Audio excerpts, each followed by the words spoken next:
মুর্শিদাবাদ মেডিকেলের সামনে ধুন্ধুমার, নিজের গড়েই বিজেপি কর্মীদের বিক্ষোভের মুখে অধীর। বিজেপি ও কংগ্রেস কর্মীদের মধ্যে হাতাহাতি, হুড়োহুড়িতে মেজাজ হারিয়ে বিজেপির জেলা সভাপতিকে ধাক্কা অধীর চৌধুরীর। আরো বিস্তারিত জেনে নেব সহকর্মী কৌশিকের কাছ থেকে। কৌশিক, ঠিক কি কারণে অধীর চৌধুরী আবার মেজাজ হারালেন? দেখো, বিজেপি কর্মীরা কিন্তু হাসপাতালের মধ্যে ছিল সেই সময় অধীর চৌধুরী পৌঁছায় এবং সেখানে বিক্ষোভ দেখালেই তাকে কিন্তু প্রথমে তার নিরাপত্তারক্ষীরা ধাক্কা দেয় এবং অধীর চৌধুরী কিন্তু মেজাজ হারিয়ে ফেলেন।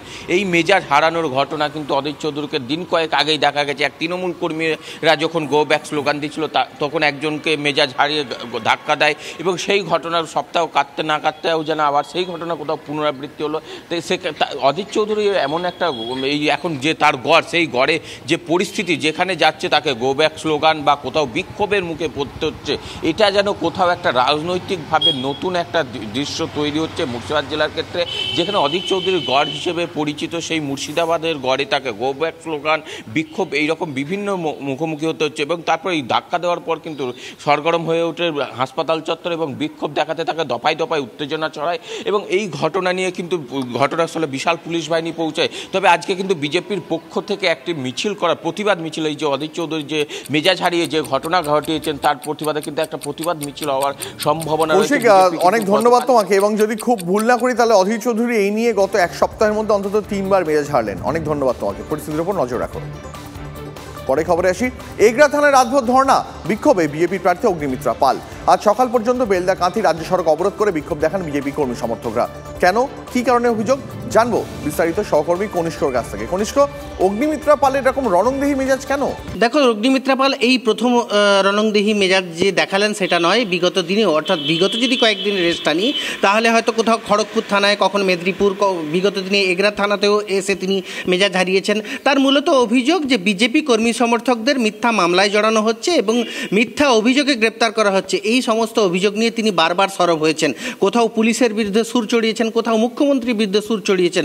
সব মিলিয়ে ভোটের আগে নতুন করে যে বিজেপি কর্মী সমর্থকদের এই যে গ্রেপ্তার করা হচ্ছে বা আটক করা হচ্ছে বা বিভিন্নভাবে হেনস্থা করা হচ্ছে, সব মিলিয়ে সেই বিষয়টাকেই মাথায় রেখে অগ্নিমিত্রা পালকে কোথাও না কোথাও বিজেপি কর্মী সমর্থকদের এনার্জি দিতে দেখা যাচ্ছে এবং তিনি যে বিজেপি কর্মী সমর্থকদের পাশে রয়েছেন সেটা তার এদিনের বিভিন্ন যে খণ্ড খণ্ড ছবি দেখা যাচ্ছে, অর্থাৎ বিভিন্ন থানায় গিয়ে পুলিশ আধিকারিকদের সঙ্গে বাগবিতণ্ডায় জড়াচ্ছেন, সেটা কিন্তু একটা ছবি উঠে আসছে। সেটা আগামী দিনে অর্থাৎ ভোট অবধি এই স্ট্র্যাটেজিটা জিয়ে থাকে কিনা সেটাই এখন দেখার বিষয়। তোমাকে অনেক ধন্যবাদ।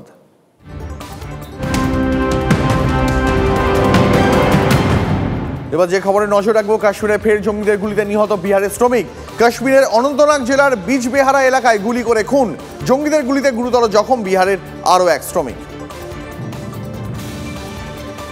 ভাটপাড়া রয়েছে ভাটপাড়াতেই, ভোটের বাংলায় ভাটপাড়ায় আবার চলল গুলি। ভাটপাড়া 17 নম্বর ওয়ার্ডে শুট আউট, গুলিবিদ্ধ এক যুবক। মদ্যপ অবস্থায় দুই বন্ধুর মধ্যে বচসার জেরেই একে অপরকে গুলি চালিয়ে দেয় বলে অভিযোগ।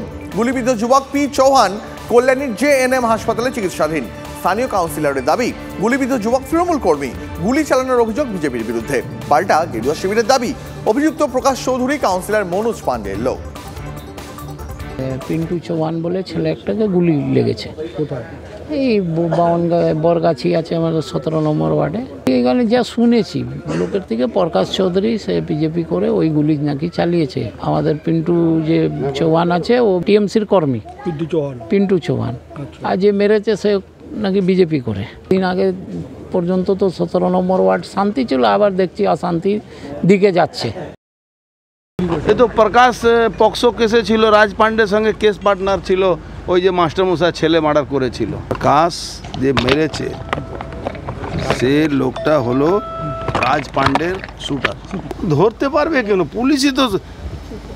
সোমনাথ শ্যাম, মনোজ পান্ডে, দিন রাত মনোজ পান্ডে থানায় বসে থাকে। একটা থানায় জিডি লেখা হয় আর ও একটা জিডি লিখে।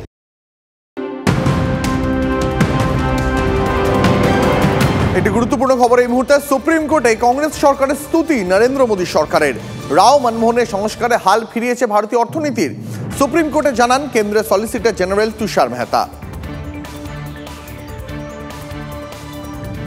প্রথম দফার ভোটের আগেই উত্তরবঙ্গ উন্নয়ন মন্ত্রীর ওপর চাপ বাড়ালো বিজেপি। ভোটের দিন উদয়ন গুহ যাতে নিজের বুথের বাইরে না যেতে পারেন তার জন্য নির্বাচন কমিশনে যাচ্ছে বিজেপি। উদয়নকে বুথবন্দি করার আর্জি জানিয়ে চিঠি দিলেন নিশীথ প্রামাণিক। পাল্টা উদয়ন বলছেন ভোট লুট করতেই তাকে আটকাতে চাইছে বিজেপি। নির্বাচনের দিন উদয়ন গুহকে যাতে তার গৃহে কনফাইন করে রাখা হয় তার ব্যবস্থা যেন নির্বাচন কমিশন করে। ও চাইছে যে আমাকে গৃহবন্দী করে বেশ কিছু বুথ যাতে লুট করা যায় তার বন্দোবস্ত করে। শুক্রবার থেকে ভোটযুদ্ধ শুরু হওয়ার আগেই উত্তরের হাওয়া গরম। প্রথম দফার ভোটের আগে সবথেকে বেশি অশান্তির ঘটনা কোচবিহার লোকসভা কেন্দ্রে। বলা ভালো, অশান্তির ভরকেন্দ্র দিনহাটা, যেখানে বাড়ি উত্তরবঙ্গ উন্নয়ন মন্ত্রী উদয়ন গুহর। পদ্মশিবিরের অভিযোগ, বিজেপির কর্মীদের ভোটের অনেক আগে থেকেই হুমকি দিচ্ছেন উদয়ন। সম্প্রতি দিনহাটায় সভা থেকে উত্তরবঙ্গ উন্নয়ন মন্ত্রীকে হুঁশিয়ারি দেন শুভেন্দু অধিকারী। এই প্রেক্ষাপটে ভোটের দিন উদয়নকে বুথবন্দি করার আর্জি জানিয়ে নির্বাচন কমিশনে চিঠি দিলেন নিশীথ প্রামাণিক। কমিশনে কোচবিহারের বিজেপি প্রার্থীর আবেদন 19 এপ্রিল উদয়ন যেন বুথের বাইরে যেতে না পারেন। নির্বাচনের দিন উদয়ন গুহকে যাতে তার গৃহে কনফাইন করে রাখা হয় সুস্থ নির্বাচন পরিচালনা করার জন্য তার ব্যবস্থা যেন নির্বাচন কমিশন করে। পাল্টা উদয়নের দাবি, ভোট লুট করতেই তাকে আটকানোর ছক করছে বিজেপি। চাইছে যে আমাকে গৃহবন্দী করে বেশ কিছু বুথ যাতে লুট করা যায় তার বন্দোবস্ত করে। কিন্তু ও জানে না যে একটা উদয়ন গুহ রাজনীতির সাথে যুক্ত না। এরকম কয়েকশো 1000-এর উপরে উদয়ন গুহ দিনহাটার গ্রামে গঞ্জে আছে। বাংলায় ভোটের দিন নেতাদের নজরবন্দি করে রাখার নজির কম নেই। এর আগে একাধিক নির্বাচনে অনুব্রত মণ্ডলকে নজরবন্দি করে রাখে নির্বাচন কমিশন। কেষ্টর গতিবিধিতেও নিয়ন্ত্রণ করা হয়েছিল।